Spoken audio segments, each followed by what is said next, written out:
So sculpture class, today is May 6th. Holy moly poly.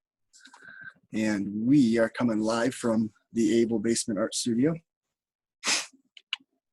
I am looking into Power School right now, so we're gonna check abstract form of for foam sculpture. This Friday, anybody who hasn't turned that in yet, I'm going to mark those down as zeros just as a nudge to say, hey, you haven't done this yet. The contemporary form little thing that we did online, I'll also mark that down. And then that'll lead us to, right now we should have sketches for our paper mache, and then we should be doing our paper mache and then portfolios. Those are our big gears right now. Seniors, the paper mache critters and the portfolio will be the last things you do, and then everybody else will do one small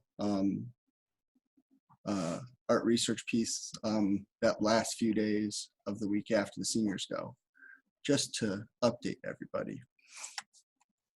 So we've gone through talking about sketches, we've talked about basic forms. Now we should really be into building pieces and parts. And I want to talk about that today. And need this guy here. And we want to talk a little bit about realistic versus unrealistic. The closer you get to being a real thing, the harder your piece is going to be to make. So it's not bad to have a goal of doing something realistic, but you want to caution yourself that we are working, you're probably working with limited tools, you're working in paper mache, so if you haven't done this before, it might be difficult to do something realistic. Some of the advanced people are doing some sculptures, and we were talking on Monday with one of them about how they could make a more realistic looking like human head, and some of the ways they could do that. And they've got a couple of supplies that you guys don't have. So I would just say, try to go for a more simplified form over a more concentrated, realistic form. We're gonna go over some ways to break things into those basic parts as you're working. So I got my second camera set up, and we're also going to talk about how we're going to think about putting things together. So switching cameras. So here is a sketch of a character, and let's say we're going to make this fellow into a sculpture. One of the first things I'm going to do is, and we showed last time when we talked about the fish, is for this I'm just going to put over a piece of tracing paper, and I want to look at what sort of basic shapes do I have. So first of all, head, I make one circle there. This mouthpiece, so when I come to the head sideways, I'm gonna have a circle there, and I'm probably gonna make a little circle for this front part. This circle I'll end up crushing, but I wanna have that. So second circle. Under the neck, this would be a great place to use some cardboard. I could take like a cardboard box, and I could just trim it down and make a shape here, a trapezoid shape just for that. For this one, I could make a big circle, and this would be a good way for me to maybe take like a softball, cover it with saran wrap, and then paper mache over the top of that. And again, maybe another softball a little bit fatter. This might end up being like a baseball, and this be a softball, to do those circle pieces. The one thing I want to think about though is how does my weight transfer? And in this character, I have, so all my weight for my head, I would hollow this out. I would hollow this out. The neck being made of cardboard is going to be hollow. And then both of these spheres would be hollow. So there's not a whole lot of weight. So I just have external weight here transferring down into legs. And I kind of want to swoop a little.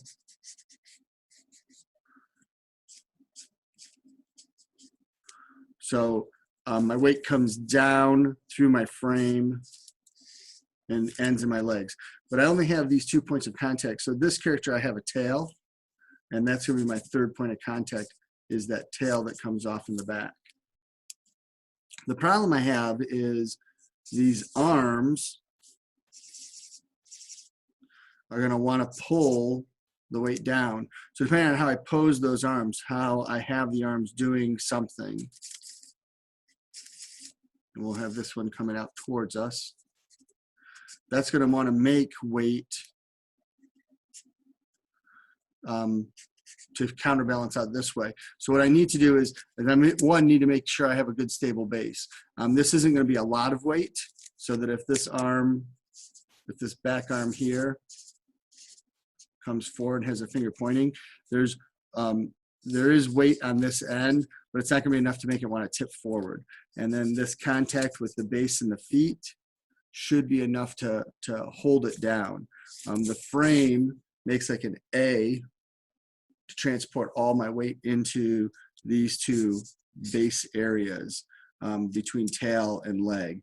My other leg would be behind this one, so they're going to mirror each other. But if I was having it take a step,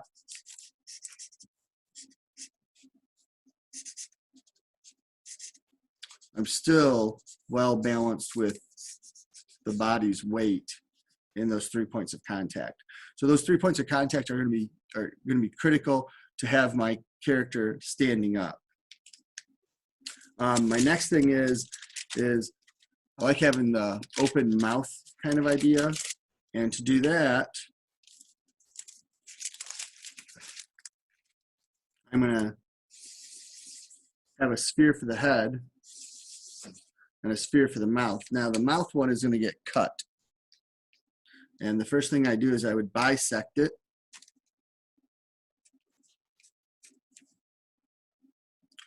And then once I've cut it, I'm going to have two separate half spheres, and that's how I'm going to hollow it all out. This entire creature, I would say, is going to be about 10 inches tall.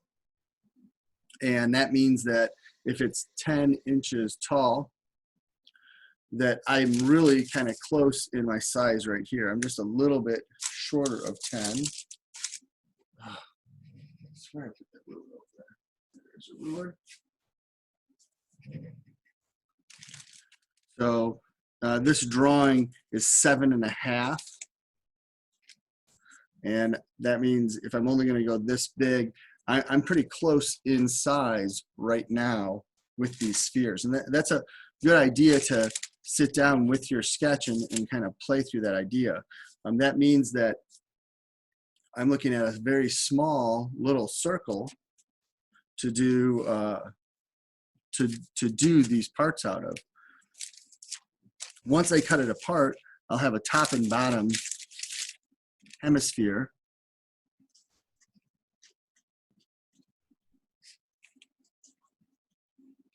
And when I go to put those back together, how I attach them is going to make the mouth. So if I keep this one pretty flat and I angle this one down, and there'll be a little bit of overlap, that's how I'm going to make my mouth, is by tilting that bottom piece to put it together. Then I would retape it and then repaper mache around the edge. Because of that, because of this whole size, his teeth are going to be really kind of tiny too. So I could just take some cardboard and I could cut out a small piece of cardboard, and I could just take the back end of a pen, or I could just draw and just force into the cardboard those lines to separate the teeth, and set that up into the jaw. for his mouth. And then I could bend the cardboard to have his teeth come all the way around. So things like that aren't going to be too hard. If I want to have his tongue, if I want to have his tongue sticking out or something, I'm going to use, and in this case, again, it's really small. I could use cardboard. I could use newspaper. I could go to the trouble of taking a coat hanger and making that, making a coat hanger and wrapping it around and kind of squishing a tongue out of the coat hanger. But it's really, we're looking at a head that's maybe 2 inches tall total. So when we're looking at it, the sketch is 1.5. I increased it to 2 or 2.5. The whole head is very small. So I'm working at a tight area. For eyes like that, I think BBs would be great. You could cut your holes into the top of the head, and you're going to set your BBs up. This is the nose piece. So the rest of the head is a sphere back behind it.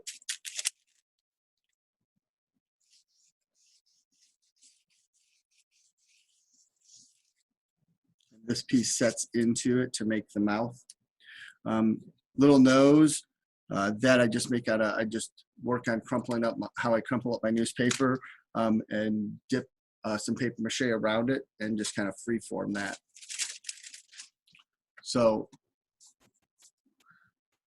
those are some of the things you should do with your sketches. You should take your sketch, you should draw out the basic shapes that you need, and then make yourself a list of parts.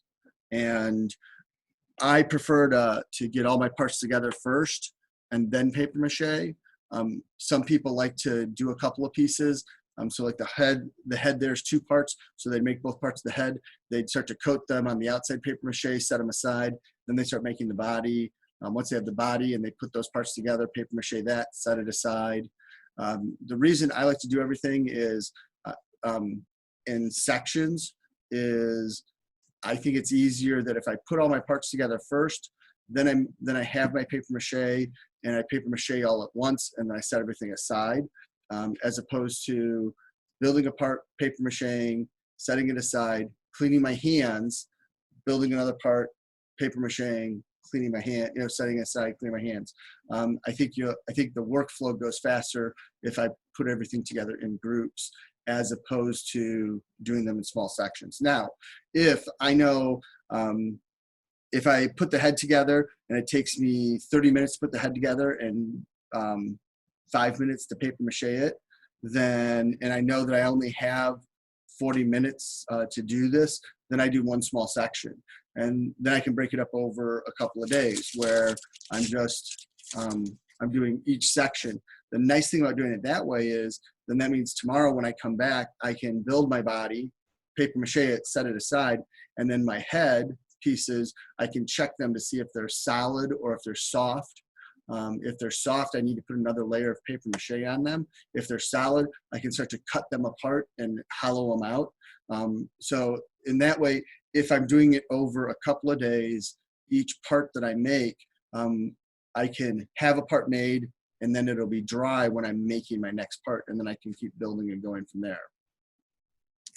The whole process, okay, so I gotta move my sketchbook so I can move my mouse. Our whole process, if we're looking at time,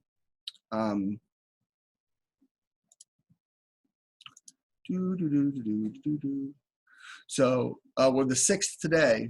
That gives us 9 days left seniors. So if I look at that creature that I was just showing you, my little skunk guy, head, body, arms together, legs together, tail. So if I have 5 sections to build, I would say it's going to take you about 30 minutes a section, maybe 45 minutes a section, depending on its complexity. When I get into things like hands and toes, probably a little bit more, face a little bit more, torso, arms and legs, real simple, real quick. I would think that it's going to take me, so if I look at that, if I average it out, we're looking at 5 sections, 200 minutes worth of work. which is about 3 hours and a little bit. So we'll say 3.5 hours. That should put you tomorrow, Friday, Monday. So sometime Tuesday next week, you should have all of your parts built in paper mache. You could start your assemblage on Tuesday, and that'll take, to put all your parts together, to get arms, torso, legs, tail together, that's probably a good half hour. Wednesday would be kind of working, Wednesday probably working the head and then getting it attached. Thursday, Friday, all the little details like hands, making sure there's teeth in there, making sure the eyes are set, making sure everything's paper mache, make sure it stands. And then Friday you take your pictures and you're done. If on the other hand, I'm gonna take this a little bit slower. To me, that's the time frame I would be on, is I would figure the build is gonna be from today through Tuesday. Build of parts, assemblage of parts is going to be Tuesday, Wednesday, Thursday, Friday is detail and pictures. That's the pace that I would think that you're going to go at. I want to emphasize again, because someone emailed me this, we are only going to paper sculpture level. We are not going to finished level. So as you're looking through, I want you to remember that we're only going to be at paper mache level. You don't have to go above that for your grade for this. So let's see if I can find that picture again.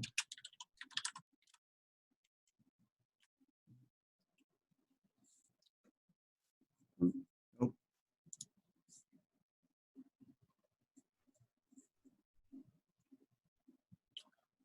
My Google's going slow. There we go. All right.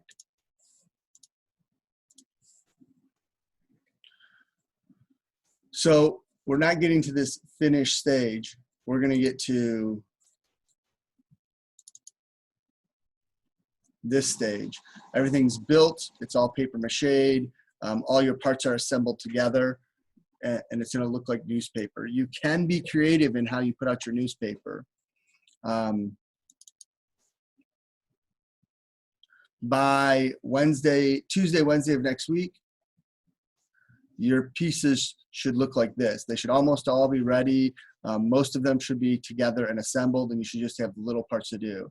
So tail, the rear legs, the tongue, and this is about the size of what you guys are making right now, this little dinosaur guy, which is this guy here.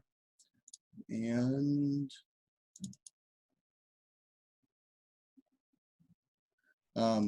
make sure that when you are setting it to dry, I would put a couple of newspapers underneath it, just in case you got goo. And if this sticks to the newspaper, it's not going to be a big deal, because if it sticks to the newspaper, it just makes another coating, and this protects you from it being on anything. And when I say I would have a stack of newspapers, I'd probably have like 4 or 5 sheets. That way, if it absorbs through, you don't want it to absorb through one sheet of newspaper and have the goo stick to whatever surface you're on. This is an old bed sheet in the classroom that we use as a drop cloth. So make sure you're prepping and have a good place where stuff isn't going to sit, where younger siblings or parents or animals aren't going to mess with it. So we won't make it to the gesso stage. We're not going to make it to the paint stage. We're only going to go for just finished paper mache. Everything held together. Everything is paper mache covered. If you arrange your stuff so that your colored newspaper makes some of the color coding, that's going to be it's going to be very it's going to be cool. I've seen several little sculptures, and we're going to go poke over and take a peek at them now. But this is the stage we're getting to. Everything is in the spot that it's supposed to be. So this is that 5-headed dragon, and it's mounted to a board. So this is ready for paint. Remember, he does some internal painting. If you guys don't make it to that internal paint stage, I'm okay with that. And those are polymer clay teeth. So if you don't have any of it, that's cool. If you have leftover foam or soap and you want to use that as teeth, that'd be awesome. So one of my seniors is looking at, so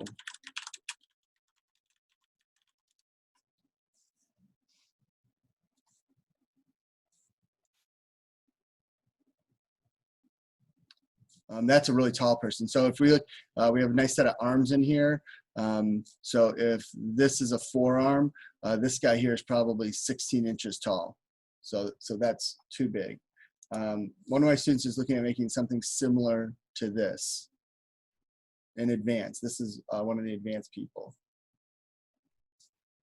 So she's gonna cut her magazine pieces, and we talked about how she can use a mold to make more detailed faces.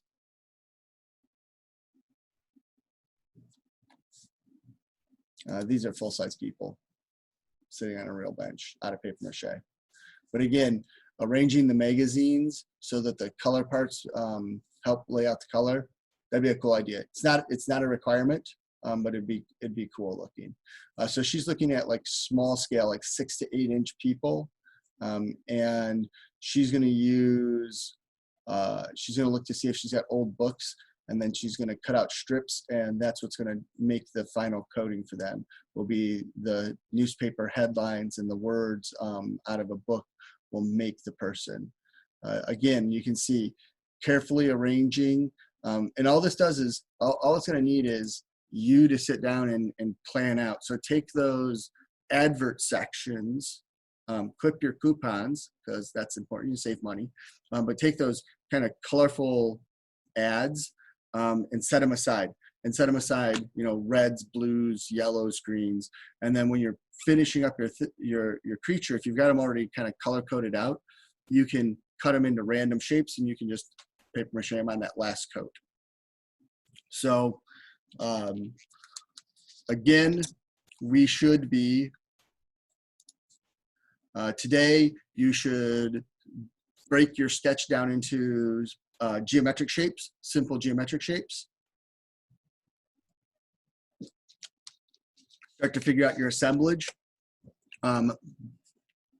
Build all of your shapes Thursday and Friday. So all of your body shape, all of your arm shapes, all of your head shapes, and start paper macheing those together. Next week, Monday, Tuesday, have everything assembled, with Wednesday being the put everything together stage. Make sure that it stands, it sits. If it's a headdress, it fits over your head. If it's a mask, it goes onto your face and it's got a way to attach. Even if it's temporary, if you just put like a little string across it to hold it there. And then Thursday, Friday is doing your small details, fixing jaws, fixing up eyes, just little things that are going to make this look good. And by Friday next week, it's I would be setting it down so that it could be gessoed by Friday of next week. And so that's where we're going to end on the 15th.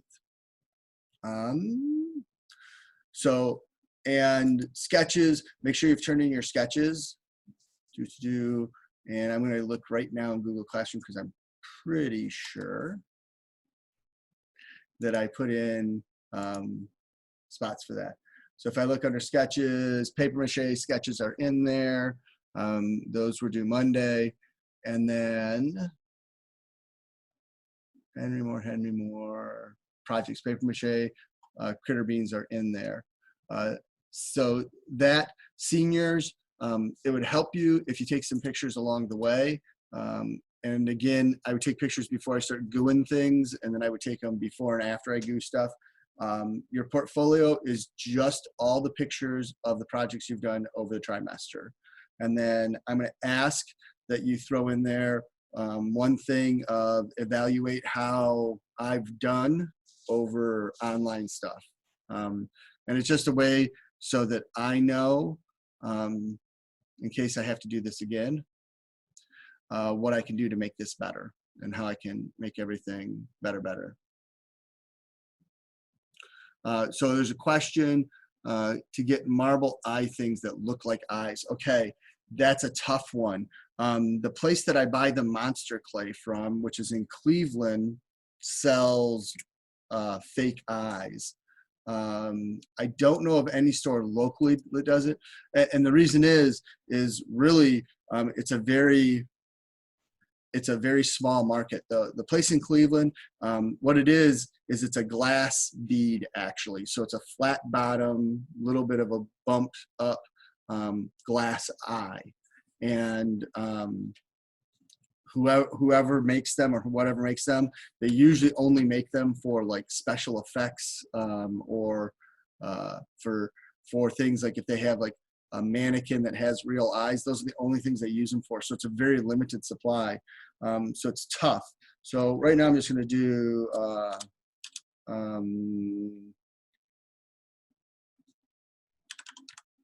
we'll try marble eye.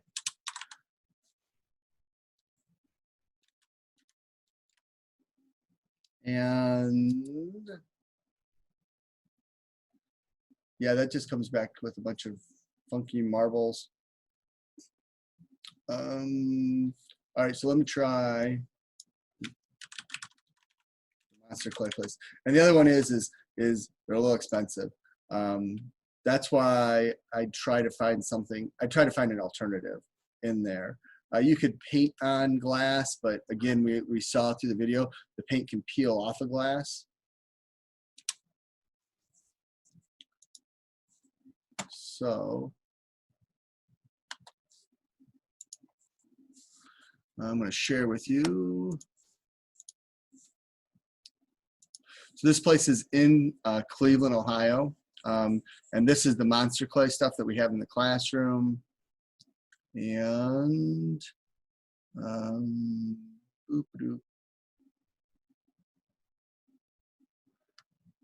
artificial eyes. So they want $10, and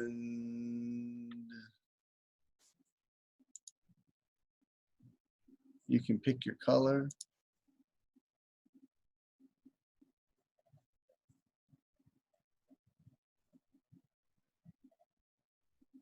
One-inch diameter. So a 1-inch diameter might be, you'd be making a pretty big piece for that. Again, like the sketch I showed you earlier, a BB is going to work out great. I don't know what their point system is.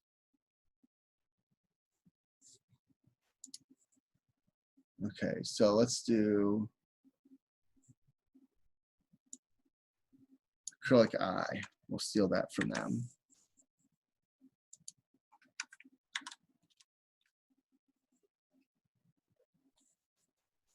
Those are acrylic paint eyes.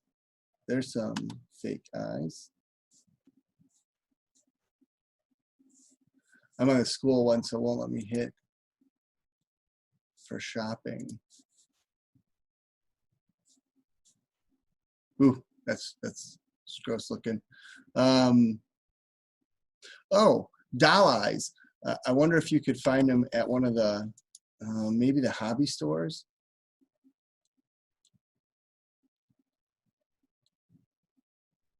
Those are some creepy looking eyes.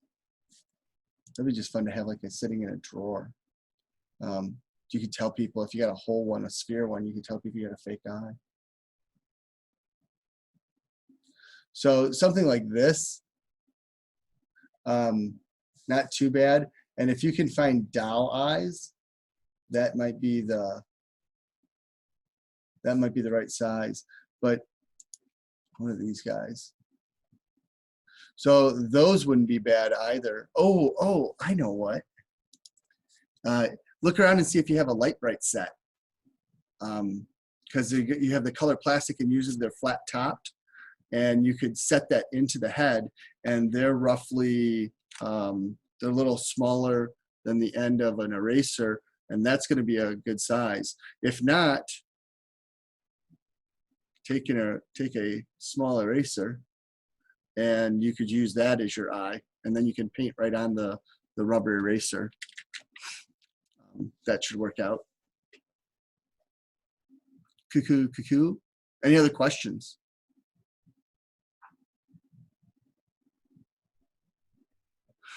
If you're only doing a head and a neck and a little bit of shoulder, then you figure if that's 10 inches,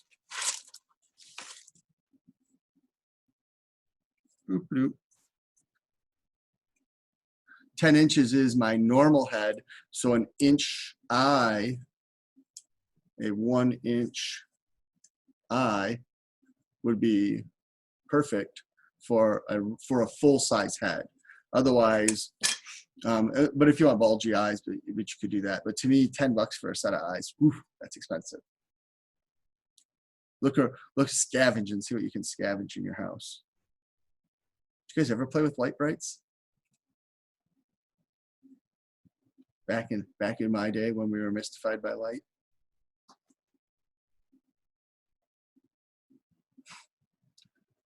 Any other questions? Are you guys all good?